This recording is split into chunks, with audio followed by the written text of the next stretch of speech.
এই কারণেই বলে চিরদিন কারো সমান নাহি যায়। কয়েকদিন আগেই যে মানুষটা ভূগাড়ি করে হুশ করে চলে যেত, যে মানুষটা এর গাড়ির আগে পিছে থাকতো গাড়ির পর গাড়ি, সেই মানুষটি এখন বসে আছে বাড়িতে। আর বাড়ি তো নয়, সে নাকি বাড়া বাড়ি। এখন নাকি দূর দূরান্ত থেকে সবাই দেখতে আসছে সেই বাড়ি, বাড়ির সঙ্গে আবার নিজের সেলফিও তুলছে। আর এবার সেই বাড়িতেই নোটিশ পাঠালো পুরসভা। ভাগ্যের কি পরিহাস দেখুন, পুরসভার মেয়র তো ফিরহাদ হাকিম, সে তো এখনো তৃণমূলেই আছে। আর পুরসভা থেকে নোটিশ পাঠানো হলো তারই দলের সর্বভারতীয় সাধারণ সম্পাদককে। পরিবর্তনের বাংলায় এটাও সম্ভব? হায় রে! তবে কি এবার কালীঘাটে পৌঁছে যাবে বুলডোজার? ভেঙে ফেলা হবে অভিষেক বন্দ্যোপাধ্যায়ের ওই সাধের শান্তিনিকেতন। অন্যদিকে আবার বিধাননগরে সাইবার সেলে অভিষেক বন্দ্যোপাধ্যায়ের বিরুদ্ধেই এফআইআর দায়ের করা হয়েছে। আর তার প্রেক্ষিতেই তড়িঘড়ি আদালতের দ্বারস্থ হয়েছেন অভিষেক, এফআইআর খারিজের আবেদন জানিয়েছেন। তবে কি ভয় পেয়ে গেলেন ভাইপো? তবে কি একাধিক দিক থেকে একটু একটু করে এবার ওই তদন্তকারীরা ঘিরে ধরছে তাকে? আদালত যদি অভিষেক বন্দ্যোপাধ্যায়ের আবেদন খারিজ করে দেয় তবে কি হবে? তবে কি ফের একবার সত্যি হয়ে যাবে এই এডিটরস ডায়েরির আশঙ্কা? তবে কি অভিষেক বন্দ্যোপাধ্যায়ের গ্রেপ্তারি আসন্ন? নমস্কার, আপনারা দেখতে শুরু করেছেন এডিটরস ডায়েরি। আমি ভাস্কর দত্ত আরও একটি নতুন এপিসোডে আপনাদেরকে স্বাগত জানাই। 16ই মে শনিবার ফলতার নির্বাচনের প্রচারে গিয়ে মুখ্যমন্ত্রী শুভেন্দু অধিকারী সরাসরি ডায়মন্ড হারবারের সাংসদ অভিষেক বন্দ্যোপাধ্যায়ের সম্পত্তির পরিমাণ নিয়ে আক্রমণাত্মক মন্তব্য করেছিলেন। মুখ্যমন্ত্রী জানিয়েছিলেন অভিষেক বন্দ্যোপাধ্যায়ের সম্পত্তির তালিকা নিয়েছেন। অভিষেক এবং তার সংস্থা লিপস অ্যান্ড বাউন্সের নামে কলকাতায় 24টি সম্পত্তি এবং আমতলায় একটি প্রাসাদ তুল্য অফিস রয়েছে। তিনি এই সমস্ত সম্পত্তির হিসেব নেবেন এবং দুর্নীতির বিরুদ্ধে তদন্ত করা হবে বলেও সাব জানিয়েছিলেন মুখ্যমন্ত্রী। মাননীয় ভাইপো বাবু, কালকে প্রপার্টির লিস্ট আনলাম কলকাতা কর্পোরেশন থেকে। আপনার লিপস অ্যান্ড বাউন্স 24টা প্রপার্টি কলকাতায়, আমতলায় প্রাসাদের মতো অফিস। মুখ্যমন্ত্রীর এই মন্তব্যের দুদিন পরেই কলকাতা পুরসভার তরফে নোটিশ পাঠানো হলো একের পর এক অভিষেক বন্দ্যোপাধ্যায়ের সঙ্গে যুক্ত বাড়ির ঠিকানায়। একেবারে বাড়িতে গিয়ে এই নোটিশ দেওয়া হয়েছে বলেই জানা যাচ্ছে। অভিষেক বন্দ্যোপাধ্যায়ের বাড়ি সহ তার পরিবারের 17টি বাড়িতে নোটিশ দিয়েছে কলকাতা পুরসভা। 401 ধারায় নোটিশ পাঠানো হয়েছে পুরসভার তরফে। কি এই পুরসভার 401 ধারায় নোটিশ? এই নোটিশের লক্ষ্য হলো কোনো নির্মাণ অনুমোদিত নকশা অনুযায়ী তৈরি হয়েছে কিনা তা যাচাই করা। প্রশ্ন হচ্ছে, কেন দেওয়া হয় এই নোটিশ? বাড়ি বা সম্পত্তিতে বেআইনি নির্মাণ বা অনুমোদনহীন কোনো অংশ রয়েছে এমন সন্দেহ হলেই পুরসভা এই নোটিশ পাঠায়। আর এই নোটিশ পাঠানোর পর কি করণীয়? আইন বলছে এই নোটিশ পেলে বাড়ির মালিককে নির্দিষ্ট নথিপত্র এবং অনুমোদিত প্ল্যান নিয়ে পুর দপ্তরে হাজির হতে হয়। 7 দিনের মধ্যে যদি এই নথিপত্র পেশ করতে ব্যর্থ হন বা বেআইনি নির্মাণ প্রমাণিত হয়ে যায়, তবে পুরসভা পৌর আইনের 401 এবং 401-এর ক ধারা অধীনে বেআইনি অংশ ভেঙে ফেলা সহ প্রয়োজনীয় আইনি ব্যবস্থা গ্রহণ করতে পারে। পুরসভা যদি বেআইনি অংশ ভাঙে তবে সেই ভাঙার খরচ আবার দিতে হবে ওই বাড়ির মালিককেই। তবে কি এবার ওই কালীঘাটে পৌঁছতে চলেছে বুলডোজার? এই মুহূর্তে এটাই কিন্তু সবচেয়ে বড় প্রশ্ন। আর যে সমস্ত ঠিকানায় এই নোটিশ পাঠানো হয়েছে তার মধ্যে যেমন রয়েছে লিপস অ্যান্ড বাউন্সের অফিস, তেমন আবার রয়েছে ওই অভিষেক বন্দ্যোপাধ্যায়ের মা লতা ব্যানার্জি এবং বাবা অমিত ব্যানার্জির নামে থাকা বাড়িও। তালিকায় রয়েছে 188 এ হরিশ মুখার্জি রোডে অবস্থিত লিপস অ্যান্ড বাউন্সের অফিস বাড়ি। 29-এর সি প্রেমেন্দ্র মিত্র সরণিতে লতা ব্যানার্জি এবং অমিত ব্যানার্জির সম্পত্তি, 37 নম্বর পণ্ডিতিয়া রোডে অমিত ব্যানার্জির সম্পত্তি, 1-এর বি উস্তাদ Aamir Khan সরণিতে lips and বাউন্সের private লিমিটেডের নামে সম্পত্তি, 46-এর বি প্রেমেন্দ্র মিত্র সরণিতে লতা ব্যানার্জি এবং অমিত ব্যানার্জির নামে 2টি বাড়ি, 119 নম্বর কালীঘাট রোডে এবং 121 নম্বর কালীঘাট রোডে অবস্থিত লিপস অ্যান্ড বাউন্স প্রাইভেট লিমিটেডের নামে বাড়ি। আবার 121 কালীঘাট রোডে এবং 29 সি প্রেমেন্দ্র মিত্র সরণিতেও রয়েছে ওই লতা ব্যানার্জি অ্যান্ড অমিত ব্যানার্জির নামে বাড়ি। এছাড়াও আরও বেশ কয়েকটি ঠিকানায় নোটিশ দিয়েছে পুরসভা। ভাবছেন এই তালিকায় কোথায় গেল ওই অভিষেক বন্দ্যোপাধ্যায়ের শান্তিনিকেতন? এখানেই কিন্তু রহস্য। যে বাড়ি ঘিরে জনতার এত কৌতূহল সেই বাড়ির ঠিকানাটাই হলো ওই 188 এ হরিশ মুখার্জি রোড। পুরসভা যে নোটিশ দিয়েছে তাতে লেখা রয়েছে লিপস অ্যান্ড বাউন্স, অর্থাৎ আপনারা বা গোটা দুনিয়া যে বাড়িটিকে শান্তিনিকেতন নামে চেনে, যে বাড়িতে অভিষেক বন্দ্যোপাধ্যায় থাকেন, শোনা যায় যে বাড়িতে নাকি এক্সিলেটর মানে ওই চলমান সিঁড়ি পর্যন্ত রয়েছে, সেই বাড়িটি খাতায় কলমে লিপস অ্যান্ড বাউন্সের অফিস বাড়ি। ভাবতে পারছেন দুর্নীতির শেকড় কতটা গভীরে লুকিয়ে রয়েছে?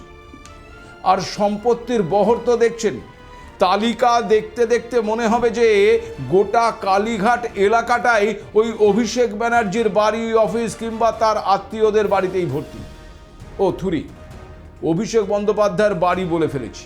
শান্তিনিকেতন বলে আপনারা এতদিন যে বাড়িটিকে অভিষেক বন্দ্যোপাধ্যায়ের বাড়ি বলে এসেছেন, সেখানে গিয়ে ছবি টবিও তুলে ওই সমাজ মাধ্যমে পোস্ট করেছেন যে বাড়িটির বাইরের নিরাপত্তার বাড়াবাড়ির কারণে গত প্রায় 1 দশক ধরে নাজেহাল হতে হয়েছে বলে স্থানীয় বাসিন্দাদের অভিযোগ। সেই বাড়িটি কিন্তু অভিষেক বন্দ্যোপাধ্যায়ের বাড়ি নয়, কাগজে কলমে ওটা লিপস অ্যান্ড বাউন্সের অফিস। আপনাদের নিশ্চয়ই মনে আছে, না থাকলে আপনাদের একবার মনে করিয়ে দিই। শিক্ষক নিয়োগ দুর্নীতি মামলায় যখন প্রথম এই লিপস অ্যান্ড বাউন্স কোম্পানির নাম সামনে আসে এবং কেন্দ্রীয় তদন্তকারী সংস্থা তল্লাশি শুরু করে, তখন অভিষেক বন্দ্যোপাধ্যায় এবং তার দল ওই তৃণমূল কংগ্রেসের পক্ষ থেকে একাধিকবার দাবি করা হয়েছিল যে বর্তমানে ওই সংস্থার সঙ্গে তার মানে ওই অভিষেক বন্দ্যোপাধ্যায়ের সরাসরি কোনো আইনি বা প্রাতিষ্ঠানিক যোগাযোগ নেই। এমনকি অভিষেক বন্দ্যোপাধ্যায় নিজেও সংবাদ মাধ্যমের সামনে স্পষ্টভাবে জানিয়েছিলেন যে 2009 সালে তিনি লিপস অ্যান্ড বাউন্স কোম্পানিটি তৈরি করেছিলেন।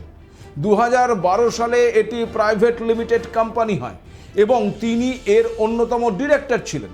কিন্তু 2014 সালে তিনি যখন প্রথমবার ওই লোকসভা নির্বাচনে ডায়মন্ড হারবার কেন্দ্র থেকে প্রতিদ্বন্দ্বিতা করার সিদ্ধান্ত নেন, তখনই তিনি আইনি নিয়ম মেনে ওই সংস্থার ডিরেক্টর পদ থেকে ইস্তফা দিয়েছিলেন বলেও দাবি করেছিলেন অভিষেক বন্দ্যোপাধ্যায়। এবার নিশ্চয়ই মনে পড়েছে। তাহলে খুব স্বাভাবিকভাবেই প্রশ্ন হলো, যদি অভিষেক বন্দ্যোপাধ্যায়ের সঙ্গে লিপস অ্যান্ড বাউন্সের কোনো সম্পর্কই না থাকে, তবে সেই লিপস অ্যান্ড বাউন্সের নামে থাকা বাড়িটিতে তিনি থাকছেন কিভাবে? কিভাবেই বা ওই বাড়িটির নাম দিলেন শান্তিনিকেতন? শুধু তাই নয়, একটা লিপস অ্যান্ড বাউন্স কোম্পানি কি এমন করতো যে তার নামে এতগুলো সম্পত্তি? কিভাবে এলো এত টাকা? আর দেখুন, শান্তিনিকেতন এই নামটি বাংলা এবং বাঙালির কাছে কিন্তু অত্যন্ত গর্বের এবং শ্রদ্ধারও বটে, কারণ এই নামটির সঙ্গেই জড়িয়ে রয়েছে বিশ্বকবি রবীন্দ্রনাথ ঠাকুরের নাম। কিন্তু বাঙালির কি দুর্ভাগ্য দেখুন, যে নামটিকে নিয়ে বাঙালি গর্ব করত, গোটা বিশ্বে যে নামটি সমাদৃত, আজ তৃণমূল আর ওই অভিষেক বন্দ্যোপাধ্যায়ের কারণে সেই শান্তিনিকেতন নামটি পর্যন্ত কালিমালিপ্ত হয়ে গেছে। বেনিয়মের প্রমাণ মিললে তা হয়তো ভেঙেও দেবে, কিন্তু এই শান্তিনিকেতন নামটি সবার আগে মনে হয় মুছে দেওয়া উচিত। যাকে দুর্নীতির আঁতুড়ঘর বলে অভিযোগ করছে বিজেপি সহ রাজ্যের বিরাট অংশের মানুষ, এমনকি তৃণমূলের অভ্যন্তরেও যাকে নিয়ে প্রশ্ন উঠছে, তার বাড়ির নাম শান্তিনিকেতন থাকাটা বাঙালি এবং বাঙালি জাতির কাছে কতটা লজ্জার। আর এই নাম আদৌ থাকা উচিত কিনা তা আপনারাই বিচার করবেন। আর এই বিপুল সম্পত্তিগুলির মধ্যে কোনো বেনিয়ম আছে কিনা তা কিন্তু ইতিমধ্যেই খুঁজতে শুরু করে দিয়েছে তদন্তকারীরা। প্রশ্ন হচ্ছে, তবে কি এবার গ্রেপ্তার হতে চলেছেন অভিষেক বন্দ্যোপাধ্যায়? কেন তিনি আদালতে গিয়ে এফআইআর খারিজ করার আবেদন জানালেন? জনতার প্রশ্ন, তাহলে কি ভয় পেয়েছে ভাইপো? নির্বাচন চলার সময় মঞ্চে দাঁড়িয়ে প্রত্যেক রাজনৈতিক দলের নেতা নেত্রীরা অনেক মন্তব্য করেন, কিন্তু বলার মাত্রা কতটা হওয়া উচিত সেটা বোধহয় খেয়াল রাখা উচিত। যদি সেই খেয়ালটা না থাকে তবে পরে নিজের বক্তব্যের জন্যই কিন্তু বিপাকে পড়তে হয়। এই কথাগুলি কি ওই অভিষেক বন্দ্যোপাধ্যায় জানতেন না, নাকি জয়ের বিষয়ে ওভার কনফিডেন্স ছিলেন আর সে কারণেই যা খুশি তাই বলে গেছেন? এই প্রশ্নের উত্তর অবশ্য সবচেয়ে ভালো ওই অভিষেক বন্দ্যোপাধ্যায় দিতে পারবেন, কিন্তু আপাতত নিজের বক্তব্যের জন্যই এই মুহূর্তে কিন্তু বিপাকে পড়তে চলেছেন তৃণমূলের সর্বভারতীয় সাধারণ সম্পাদক। কারণ নির্বাচনী প্রচারে অভিষেকের করা মন্তব্য নিয়ে এফআইআর দায়ের হয়েছে বিধাননগর পুলিশের সাইবার ক্রাইম শাখায়। নির্বাচনের সময় একাধিক জায়গায় অভিষেক যে সমস্ত বক্তব্য রেখেছিলেন সেগুলোর লিঙ্ক তুলে ধরে অভিযোগ জানানো হয়েছে। সেই অভিযোগের ভিত্তিতে মোট 5টি ধারায় বিধাননগর সাইবার ক্রাইম থানায় এফআইআর দায়ের করেছেন বাগুইআটির এক বাসিন্দা। নির্বাচনী প্রচার মঞ্চে অভিষেককে বলতে শোনা গিয়েছিল, 4 তারিখ রাত 12টার পর কে তাদের বাঁচাতে আসে আমি দেখব। এই জল্লাদদের কত ক্ষমতা আছে, আর দিল্লি থেকে কোন বাবা তাদের উদ্ধার করতে আসে সেটাও আমি দেখব। 4 তারিখ 12টার পরে কোন জল্লাদের কত ক্ষমতা আর কার দিল্লির বাবা কাকে বাঁচাতে আসে আমি 4 তারিখ দেখব। এই ডিজিটাল তথ্য প্রমাণকে ভিত্তি করে বিধাননগর পুলিশ অভিষেকের বিরুদ্ধে একাধিক কঠোর ধারায় মামলা রুজু করেছে। যে সমস্ত ধারায় এই মামলা দায়ের করা হয়েছে তার মধ্যে ভারতীয় ন্যায় সংহিতার 192 ধারা, যা জামিনযোগ্য, দাঙ্গার উদ্দেশ্যে উস্কানি দেওয়ার অভিযোগ করা হয়েছে। রয়েছে 196 ধারা, যা কিন্তু জামিন অযোগ্য, বিভিন্ন গোষ্ঠীর মধ্যে সম্প্রীতি নষ্ট করে ঘৃণা ছড়ানোর অভিযোগ করা হয়েছে। আর এরপর রয়েছে 351/2 ধারা, এটাও জামিন অযোগ্য ধারা। এক্ষেত্রে মৃত্যুর ভয় দেখানো, হুমকি দিয়ে মানুষের সম্মান এবং সম্প্রীতি নষ্ট করার অভিযোগ করা হয়েছে। আর এরপর রয়েছে 353(1)(c) ধারা, যা আবার জামিনযোগ্য। এক্ষেত্রে মিথ্যা, বিভ্রান্তিকর বক্তব্য এবং গুজব ছড়ানোর অভিযোগ করা হয়েছে।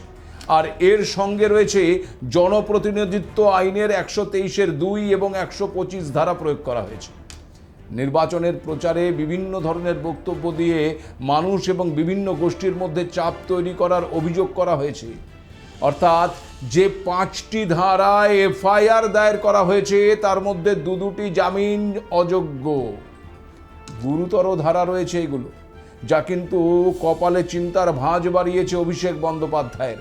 ঘাড়ের ওপর 2টি মারাত্মক জামিন অযোগ্য ধারা ঝুলতে থাকায় আর কোনো ঝুঁকি নিতে চাননি ওই তৃণমূল নেতা।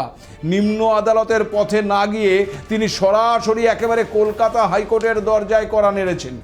অভিষেকের আইনি দলের পাল্টা যুক্তি হলো রাজনৈতিক প্রতিহিংসা। পিটিশনে দাবি করা হয়েছে রাজ্যের নতুন রাজনৈতিক আবহে অভিষেক বন্দ্যোপাধ্যায়ের পথকে রুদ্ধ করতে এবং তার ভাবমূর্তি কালিমালিপ্ত করতে বর্তমান শাসক দলের মদতে এই সাজানো মামলা দায়ের করা হয়েছে। এই উদ্দেশ্য প্রণোদিত এফআইআর অবিলম্বে খারিজ করার জন্য আদালতের জরুরি হস্তক্ষেপ চেয়েছেন তিনি। যে রাজনৈতিক মঞ্চ থেকে অভিষেক বন্দ্যোপাধ্যায় একসময় হুঙ্কার ছেড়েছিলেন, আজ ইন্টারনেটের পাতায় স্থায়ীভাবে থেকে যাওয়া সেই ভাষণই তার বিরুদ্ধে আইনি হাতিয়ার হয়ে দাঁড়িয়েছে। কলকাতা হাইকোর্ট কি তবে তৃণমূলের এই শীর্ষ নেতাকে আইনি রক্ষা কবচ দেবে, নাকি বিধাননগর পুলিশকে তদন্ত এগিয়ে নিয়ে যাবার সবুজ সংকেত দেবে? তার ওপরেই কিন্তু নির্ভর করছে রাজ্যের আগামী দিনের রাজনৈতিক গতি প্রকৃতি। সকলের নজর এখন তাই ওই হাইকোর্টের এজলাসের দিকে।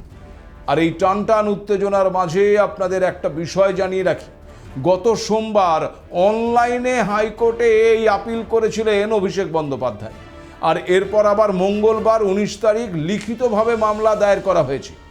আগামী বৃহস্পতিবার মানে 21শে মে এই মামলার শুনানির একটা সম্ভাবনা রয়েছে। আর এই 21শে মেতেই রয়েছে ডায়মন্ড হারবারের ফলতায় পুনর্নির্বাচন। এমনিতেই ওই ফলতায় যে কাণ্ড, তাতে আগামীর ছবিটা কি তা এখনই পরিষ্কার। বিরোধীদের দীর্ঘদিনের অভিযোগ ছিল যে অভিষেক বন্দ্যোপাধ্যায়ের আশীর্বাদেই জাহাঙ্গীর সেখানে পুষ্পা হয়ে উঠেছে। কিন্তু এই পুষ্পা ফায়ারও নয়, ফ্লাওয়ারও নয়, একেবারে ফানুস, যা ফুস করে ফেটে গেছে। দেখুন, একাধিক দুর্নীতির অভিযোগে আগেও কেন্দ্রীয় তদন্তকারী সংস্থার জিজ্ঞাসাবাদের মুখোমুখি হয়েছিলেন অভিষেক বন্দ্যোপাধ্যায়।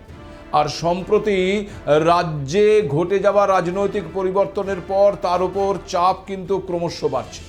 শুধু বাগুইআটি থানায় নয়, 3 বারের প্রাক্তন তৃণমূল বিধায়ক এবং মমতা বন্দ্যোপাধ্যায়ের পূর্ববর্তী মন্ত্রিসভার প্রাক্তন সদস্য গিয়াসউদ্দিন মোল্লা দক্ষিণ 24 পরগনা জেলার মগরাহাট পশ্চিম বিধানসভা কেন্দ্রের একটি স্থানীয় থানায় এই অভিষেক বন্দ্যোপাধ্যায় এবং পুলিশ কর্তা মিথুন কুমার দের বিরুদ্ধে একটি অভিযোগ দায়ের করেছেন। অভিষেক বন্দ্যোপাধ্যায়ের বিরুদ্ধে গিয়াসউদ্দিন মোল্লা হুমকি এবং স্বৈরাচারী আচরণের অভিযোগ করেছেন। এর পাশাপাশি আবার কয়লা পাচার, নিয়োগ দুর্নীতি বা গরু পাচারের মতন একাধিক আর্থিক দুর্নীতির মামলা কিন্তু ওই কেন্দ্রীয় তদন্তকারী সংস্থাগুলো তদন্ত করছে। দীর্ঘদিন ধরেই তাকে এবং তার পরিবারকে জিজ্ঞাসাবাদও করেছে তারা।